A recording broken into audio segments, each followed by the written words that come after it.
All right, let's dive in. This time we're tackling the age-old question.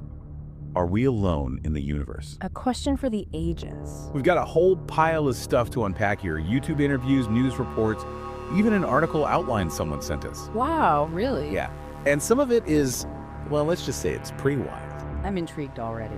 So we've got this former ISRO scientist claiming aliens are practically a sure thing, mathematically speaking. And then there are Navy pilots reporting UFOs. And of course, we've got Roswell, Area 51, all that good stuff. Sounds like we've got our work cut out for us. Ready to have your mind blown. Always. Where do we even begin with all of this? Well, I think that ISRO scientist is a good place to start. Okay, yeah, the one who says aliens are a mathematical certainty. Exactly. He makes a pretty compelling argument. I mean, the universe is unimaginably vast. Right, it really is. So, statistically speaking, it's hard to believe that Earth is the only planet with life, let alone intelligent life. I've always thought that.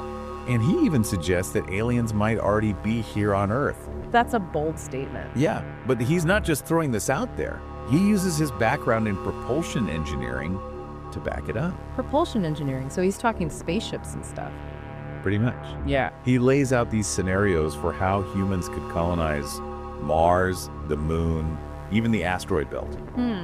Kind of makes you wonder what other civilizations might have already accomplished, right? That's exactly his point. He says any civilization advanced enough for interstellar travel would know about Earth. How so? Because of all the radio waves and other signals we've been sending out for decades. Oh, so we've been sending out a giant "we're here" beacon? Pretty much. He says it's like a cosmic welcome mat for anyone out there listening. Kind of makes you think twice about all those late night radio shows, huh? Yeah, who knows who might be tuning in. And speaking of unsettling encounters, Where are we going now?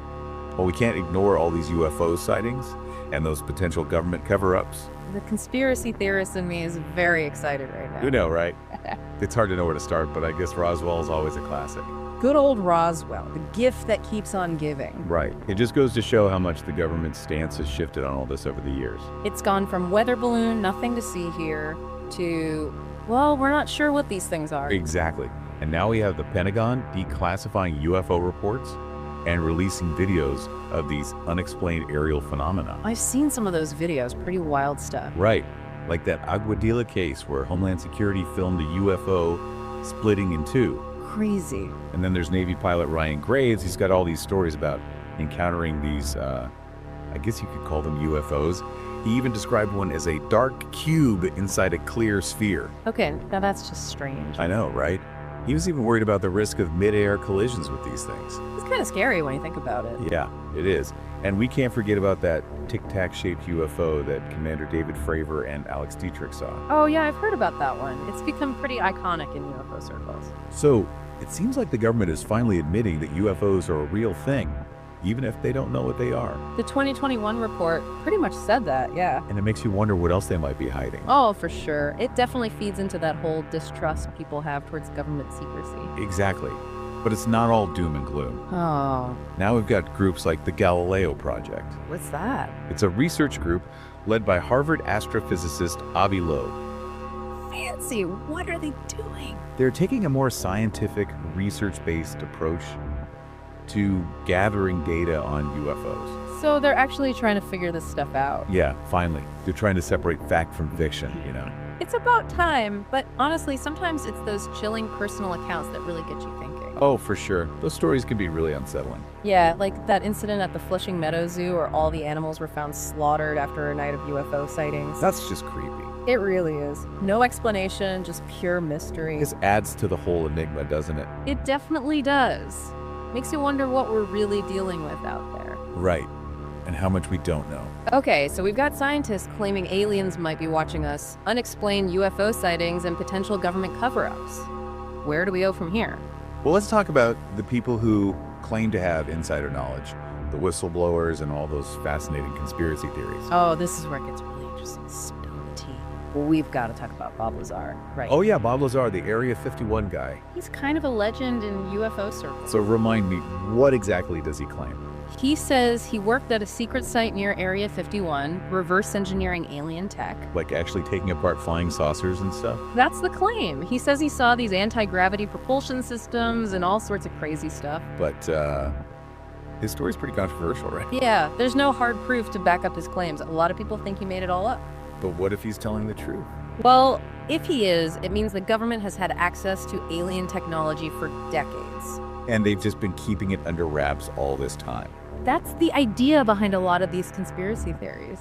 I mean, it wouldn't be the first time the government has kept secrets from the public. Right. And remember that whole black budget thing we talked about? Where billions, maybe trillions of dollars are funneled into these top secret projects. Exactly. So it's not entirely implausible that they could be hiding something this big. It makes you wonder what else they might be hiding. Right? Oh, absolutely. And this kind of secrecy is like a breeding ground for all sorts of theories. Like the reptilian agenda, underground alien bases, interdimensional beings, all that stuff. Those are some wild ideas, right? They are. But it's kind of fun to think about, you know? Yeah, I guess so. But it's important to stay grounded in reality, too. Oh, for sure. It's easy to get carried away with all this stuff. Right. We need to keep a critical mind and evaluate the evidence, or lack thereof. Well, before we go too far down that rabbit hole, let's talk about some of the historical accounts of UFO sightings. Oh, you mean before everyone had smartphones and dash cams? Yeah, like way back, even before airplanes were a thing. There are actually quite a few intriguing cases from the late 1800s. Really? Like what? Well, there was a wave of these airship sightings years before the Wright brothers took flight. Airships, like blimps. Kind of, but these were described as cigar-shaped objects floating silently across the sky. So it's a bit like those classic UFO descriptions. Exactly. And there are even reports of these airships crashing, with descriptions of the pilots as not of this world. That's spooky. It is, isn't it? Makes you wonder if those were actually early UFO sightings. It's pretty mind-blowing to think about. And that's just one example. There are so many fascinating cases throughout history. What else you got? Well, there's the 1908 Tunguska event in Siberia. What happened there? This massive explosion flattened trees for hundreds of miles. Skies over Europe glowed for days. Sounds intense. What caused it? Officially, it was a meteoroid airburst. But some people believe it was an alien spacecraft that exploded. Whoa, really? An exploding spaceship. Some even speculate it was nuclear powered, which would explain the scale of the destruction. That's a wild theory. Yeah. So what about more recent history? There's the 1942 Battle of Los Angeles during World War II. Oh yeah, I've heard about that one. What happened? Anti-aircraft guns fired over 1,400 shells at these unidentified objects in the sky. Over Los Angeles? Yeah. And there are photos of these saucer-shaped things caught in the searchlights. That must have been terrifying for people on the ground. Oh, absolutely. Imagine being in the middle of a war and then seeing this.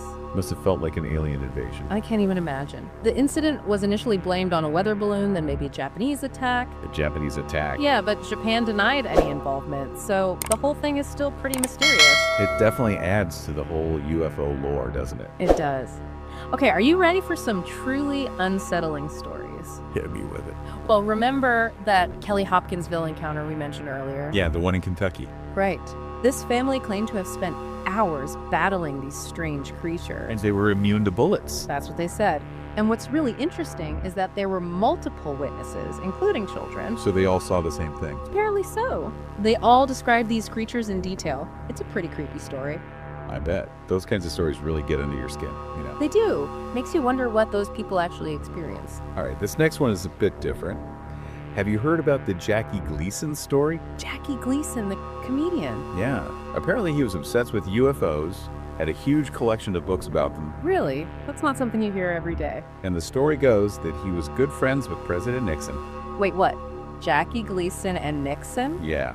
And he apparently asked Nixon point blank about UFOs. Bold move. Right. And Nixon supposedly arranged for Gleason to see something at MacDill Air Force Base. MacDill Air Force Base, that's in Florida, right? Yeah. And some people say Gleason saw pieces of a crashed flying saucer, maybe even alien bodies.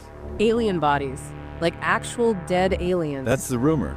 3 containers, each with a small gray-skinned creature inside. That is wild. Why would Nixon show him that? Who knows? Maybe he was trying to be transparent, or maybe he just wanted to impress his buddy. It's a crazy story, but it makes you think, right? It does. Okay, let's talk about alien technology for a minute. Do you think it's possible we've already reverse engineered some of it? That's a good question. Some people think that microchips, fiber optics, even stealth technology might have come from studying crashed UFOs. That's pretty mind-blowing. And what about those stories of advanced propulsion systems? Like anti-gravity drives and zero-point energy. Yeah, those sound like science fiction, but what if they're not? It's definitely thought-provoking. If those technologies exist, it means our understanding of physics is way off.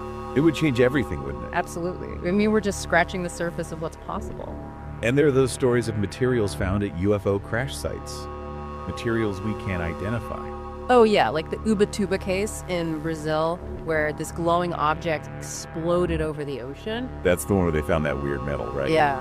Scientists analyzed it decades later and found it had a unique isotopic composition, totally different from anything on Earth. So it's alien metal. Well, we don't know for sure, but it definitely suggests a level of technology beyond anything we currently have. It's wild to think we might have already encountered alien technology without even realizing it. Makes you wonder what else is out there, doesn't it? All right, buckle up because we're about to get really weird. Oh, this should be good. What if aliens aren't visiting from another planet? What do you mean? What if they're coming from another dimension? Like popping in and out of our reality? Whoa! Interdimensional beings. Now we're talking. Right. It could explain why their technology seems so advanced, why they appear and disappear so quickly. And what about those stories of missing time during alien abductions? Maybe they're being taken to another dimension, experimented on, and then returned with no memory of it. That's a chilling thought. Makes you wonder what else is lurking out there in those other dimensions. I know, right? It's both fascinating and terrifying at the same time. Okay, let's take a break from the scary stuff for a minute. What about the possibility of friendly aliens? Oh, the benevolent aliens who come in peace. Yeah. Some people believe they're here to help us, guide us in the right direction. That would be nice, wouldn't it? Imagine them sharing their advanced technology with us, helping us solve problems like climate change and poverty. It's a utopian dream for sure, but it's nice to think about. It would be a major game changer for humanity. It would. But it also raises a lot of questions like, would we even be able to coexist peacefully with a more advanced species? That's a good point. But before we get too carried away with the possibilities, let's talk about the alleged government cover-up. Oh yeah, the big conspiracy. It's a central theme in a lot of UFO theories. It's easy to see why people believe it. I mean, governments have a history of keeping secrets. Remember the 1952 Washington, D.C. UFO incident? The one where they had all those strange objects flying over the Capitol for days? Yeah. They scrambled jets and told pilots to shoot down any UFOs that didn't follow orders to land. That's a pretty extreme reaction to a few weather balloons, right? It definitely suggests they were taking it seriously. And they never fully explain what happened. Which, of course, fuels the speculation. It does. Okay, have you heard of Philip Corso? That name rings a bell. He was an Army intelligence officer who claimed to have overseen the distribution of alien technology after the Roswell crash. Distribution. To who? He said it went to various corporations who then used it to develop new technologies. That's quite a claim. It is. But, like a lot of these stories, there's no concrete evidence to back it up. But it's a fun story, nonetheless. It is. And it taps into that whole idea that the government is secretly hoarding alien tech. Speaking of government investigations, what about Project Blue Book? Ah, yes. The Air Force's official UFO investigation. They ran it from 1952 to 1969. And they investigated thousands of sightings, right? Over 12,000. And while they explained most of them as natural phenomena or misidentified objects, over 700 cases remained unexplained. So even the Air Force couldn't figure out what those were. Nope. They just labeled them as unidentified and moved on. Makes you wonder, doesn't it? It does. And that's what fuels the conspiracy theories, those unexplained cases. So why the shift towards transparency now? What changed? Well, there's been a growing push for more openness about UFOs within the government. And the Pentagon report in 2021 was a big part of that race. It was a major step. They acknowledged that there are objects in our airspace we can't identify. And that some of them exhibit capabilities beyond our current understanding. Exactly. And then there were the congressional hearings in 2022 where Pentagon officials testified publicly. That was a big deal, bringing the topic into the mainstream. It was. While they didn't give us any concrete answers, it showed they're taking it seriously. So it seems like we're entering a new era of UFO research, one with more transparency and a willingness to admit we don't know everything. It's about time, and it's pretty exciting, to be honest. What are some of the most promising avenues of research right now? Well, we have private organizations like the Galileo Project, led by scientists from Harvard. They're taking a more scientific approach, right? Yeah, they're using cutting-edge tech to search for evidence of alien technology.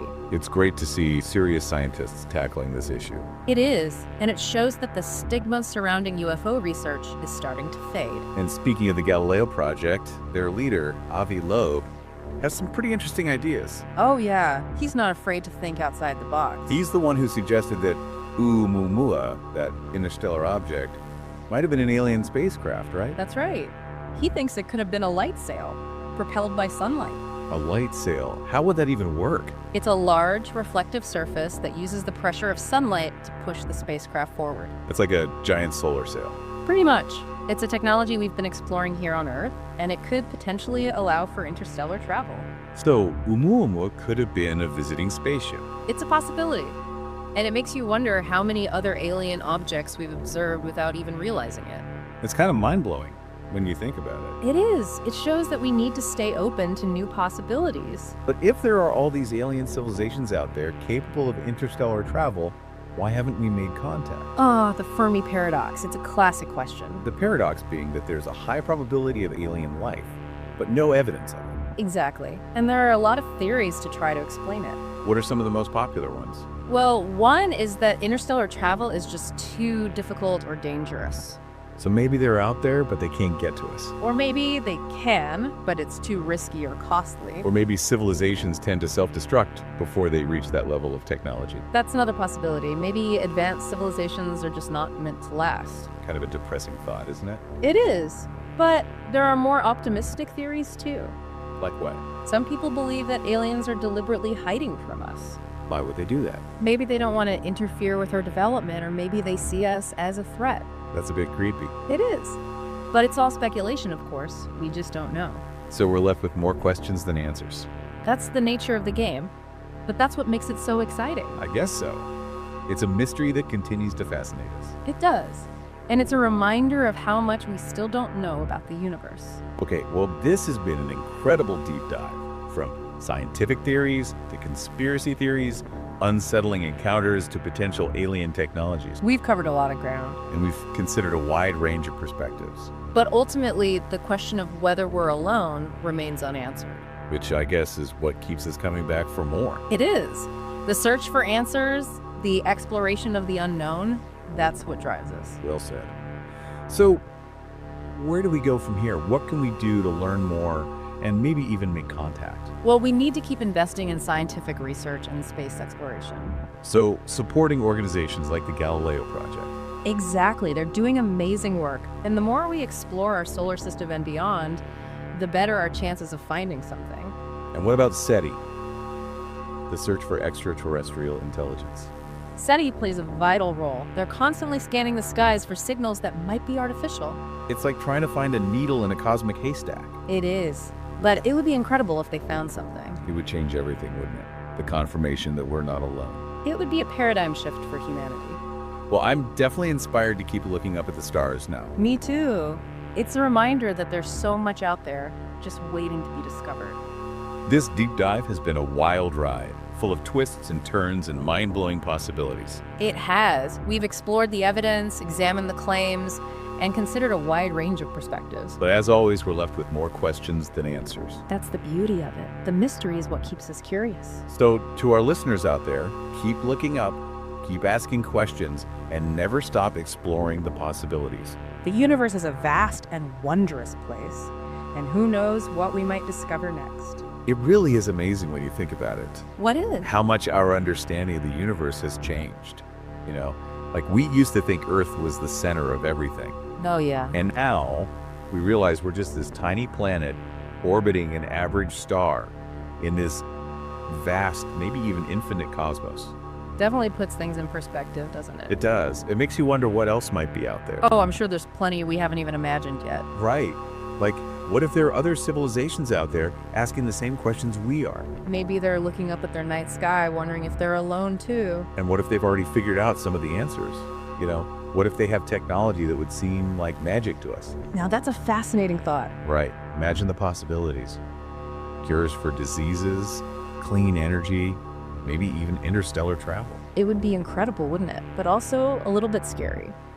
Yeah, I could see that. Yeah. Like, how would humanity even handle that kind of knowledge? It would definitely shake things up, that's for sure. But it's fun to dream about, right? Oh, absolutely. The possibilities are endless. Well, for now, we're still stuck with more questions than answers. That's the nature of exploration, though, isn't it? We're always searching for more knowledge. True. So, where do we go from here? How do we keep learning, maybe even make contact? Well, for starters, we need to keep supporting scientific research. Like the Galileo Project. Yeah, exactly. They're doing some really innovative work. And space exploration is crucial, too. The more we explore, the more likely we are to find something, right? Precisely. And as our technology advances, we'll be able to detect and interpret signals from further and further out in space. Makes sense. And what about SETI? What role do they play in all this? SETI is vital, absolutely. They're listening for those faint whispers from across the galaxy, those signals that might be artificial. Kind of like a cosmic game of Marco Polo. Yeah, it's a long shot, but if they ever pick up something, well, that would be huge. It would change everything, wouldn't it? It would be the biggest discovery in human history, the confirmation that we are not alone. I can't even imagine what that would be like. It would be mind-blowing, a true paradigm shift. Well, this deep dive has been a whirlwind of information.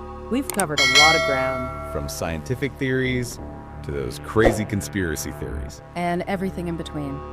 But, as always, we're left with more questions than answers. That's the beauty of it, though, right? It is. It's the mystery that keeps us intrigued and keeps us searching. And who knows what amazing discoveries await us in the future. Well said. So, to all our listeners out there, keep looking up at the stars. Keep asking those big questions. Never stop exploring the possibilities. The universe is vast and full of wonder. And we're just getting started.